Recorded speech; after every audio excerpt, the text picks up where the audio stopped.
हामला खवातीन को कौन सी ग़िज़ाएं इस्तेमाल करनी चाहिए, इस वीडियो में कंप्लीट डिटेल आपके साथ शेयर करने जा रहा हूं। कल मैंने एक वीडियो बनाई थी जिसमें मैंने आपको बताया था हामला या प्रेग्नेंट खवातीन को कौन सी खुराकें या ग़िज़ाएं हरगिज इस्तेमाल नहीं करनी चाहिए। वो वीडियो जरूर आप देख लीजिएगा, उसका लिंक मैं नीचे डिस्क्रिप्शन में भी दे रहा हूँ। ये उस वीडियो का पार्ट 2 है जिसमें मैं बताऊंगा अगर आप प्रेग्नेंट है और आप चाहती हैं कि आपका बच्चा गोलू मोलू सेहतमंद और बिल्कुल हेल्दी पैदा हो तो ये खुराकें अपनी जिंदगी का हिस्सा बना लें ड्यूरिंग प्रेगनेंसी। आप देख रही हैं Hakim Ali health and beauty tips. अगर अभी तक इस चैनल को सब्सक्राइब नहीं किया तो लाल बटन आ रहा होगा, उसको अभी के अभी दबाएं और इस चैनल को सब्सक्राइब कर लीजिए। उसके बाद एक बेल का आइकॉन आएगा, उसको क्लिक करना ना भूलिएगा ताकि हर नई आने वाली वीडियो की नोटिफिकेशन आपको मिल सके। सबसे पहली खुराक जो मैं हामला खवातीन को रिकमेंड करता हूँ वो है 2 अंडे। डेली के 2 अंडे आपने जरूर खाने हैं क्योंकि अंडों में थोड़ी थोड़ी मिकदार में वो तमाम ग़िज़ाई अज्जा मौजूद होते हैं जिनकी जरूरत होती है आपके होने वाले बच्चे को सेहतमंद और हेल्दी पैदा होने के लिए। इसलिए 2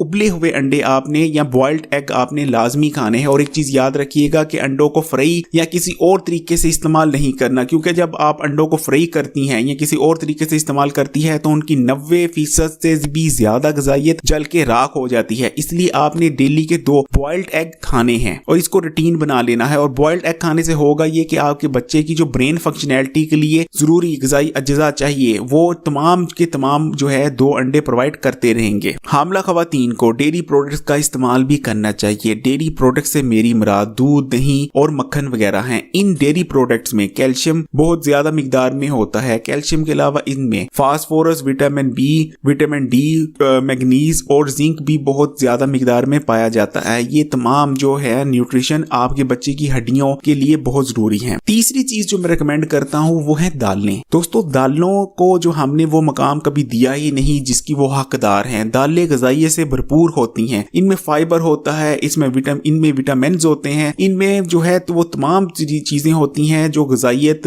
रखती हैं हमारे जिस्म के लिए। इसी तरह अगर आप भी प्रेग्नेंट हैं तो कोशिश करें कि हफ्ते में 2 से 3 दफा दालों का इस्तेमाल जरूर करें और कोशिश करें कि चने की दाल का इस्तेमाल ज्यादा कर दें। इसी तरह ग्रीन वेजिटेबल्स यानी सबज सब्जियां, इसको इस्तेमाल जरूर करना है आपने जो है अपने प्रेगनेंसी के दौरान। ग्रीन या जो हरे पत्ते वाली सब्जियां होती हैं उनमें फाइबर होता है, विटामिन सी होता है, विटामिन के, विटामिन ए, इसके अलावा कैल्शियम और आयरन भी बहुत ज्यादा मिकदार में पाए जाते हैं। इसके अलावा फोलिक एसिड और जो है पोटेशियम ये भी होता है इनमें। तो अगर आप ये जो हरे पत्ते वाली सब्जियां इस्तेमाल करेंगे, ये 2 है, इसका जो फाइबर होता है आपको कब्ज नहीं होने देता। कब्ज बहुत ज्यादा जो है तकलीफ दे और खतरनाक साबित हो सकती है हामला खवातीन के लिए। इसलिए जो है हरे पत्ते वाली सब्जियों के इस्तेमाल करें, ना सिर्फ न्यूट्रिशन मिलेगी बल्कि जो है आपका मैदा भी दुरुस्त रहेगा। हामला खवातीन को गोश्त का इस्तेमाल भी ज्यादा कर देना चाहिए क्योंकि गोश्त में हाई क्वालिटी प्रोटीन होते हैं। इसके अलावा गोश्त में आयरन की मिकदार भी बहुत ज्यादा होती है जो जरूरी होती है खून में लाल खुलियों की पैदाइश के लिए। इसके अलावा अगर खून में आयरन मौजूद होगा तो खून की एफिशिएंसी बढ़ जाती है ऑक्सीजन को ले जाने की। इसलिए अगर आप प्रेग्नेंट हैं तो गोश्त का इस्तेमाल लाजमी करें।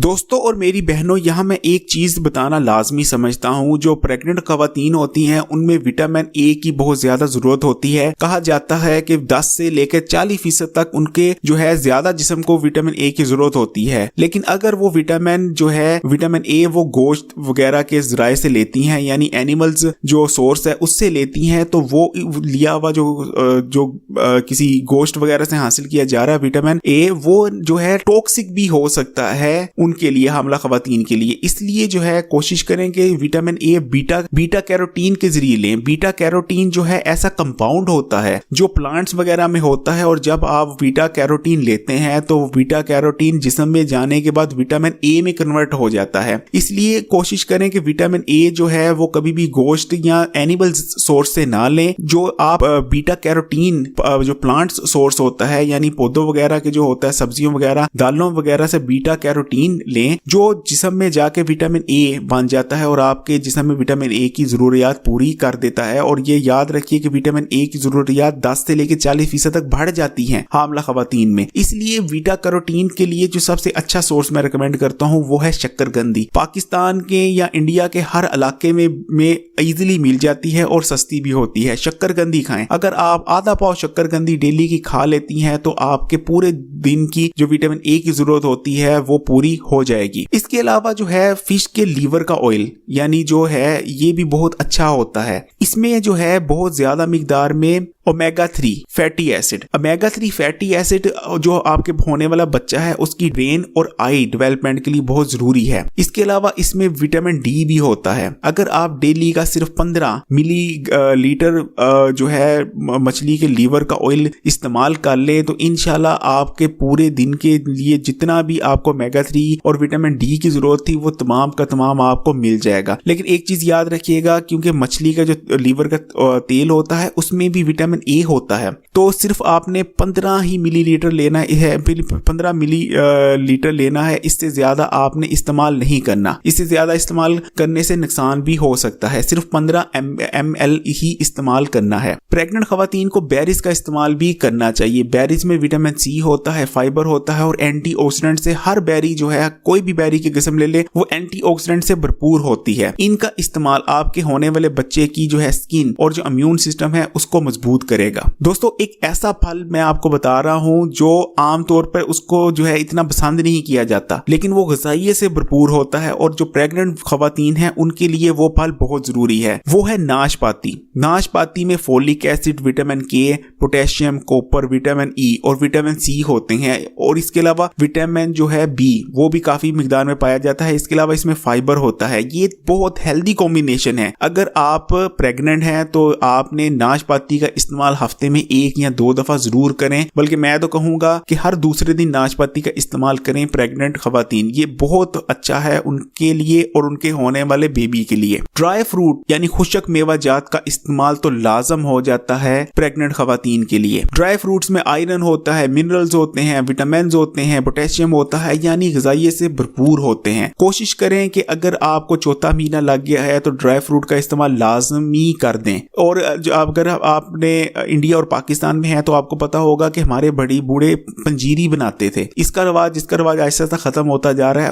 उसमें भी पंजीरी में भी ड्राई फ्रूट्स होते थे, देसी घी होता था। अगर आप पंजीरी बना सकते हैं तो उसमें खूब ड्राई फ्रूट्स वगैरह ऐड करें और इसको अपनी डेली जिंदगी का हिस्सा बनाएं। वो पंजीरी बहुत अच्छी होती है आपके लिए भी, यानी मदर के लिए भी और जो बच्चा होने वाला है उसके लिए भी। अगर पंजीरी वगैरह इस्तेमाल नहीं कर सकते तो आप ड्राई फ्रूट ले लें, बादाम ले लें, अखरोट ले लें, काजू ले लें, पिस्ता ले लें। इन चीजों का इस्तेमाल एक मुट्ठी भर के भी अगर आप ड्राई फ्रूट का इस्तेमाल कर लें तो बहुत ज्यादा आपके और आपके होने वाले बच्चे के लिए। होल ग्रेन आटा भी बहुत अच्छा रहता है। ऐसा आटा जिसमें मुख्तलिफ अजनास डालकर उसको पीसा गया हो वो आटा बहुत हेल्दी होता है, क्योंकि उसमें मल्टी जो है मिनरल्स और विटामिन उसमें शामिल होते हैं। मुख्तलिफ अजनास के जो है उसमें तमाम ग़िज़ाइयत शामिल हो जाती है। तो ऐसा जो अगर आप आटा खाते हैं तो वो भी बहुत अच्छा है। इसके अलावा एक चीज मैं सख्ती से मना करूंगा कि कभी भी रिफाइंड आटा हरगिज इस्तेमाल ना करें प्रेग्नेंट खवातीन, क्योंकि जो रिफाइंड आटा होता है ये आपके मैदे में जाके अच्छी तरह हजम नहीं होता और ना सिर्फ उसमें ग़िज़ाइयत कम होती है बल्कि वो कब्ज भी कर सकता है, जो बहुत ही ज्यादा खतरनाक होता है उन खवातीन के लिए जो मां बनने जा रही हैं। इसलिए होल ग्रेन अगर आटा आप इस्तेमाल कर सकते हैं वो बहुत अच्छा है। अदरवाइज आप चोकर मिला आटा तो कम से कम इस्तेमाल जरूर करें। इसके अलावा जो है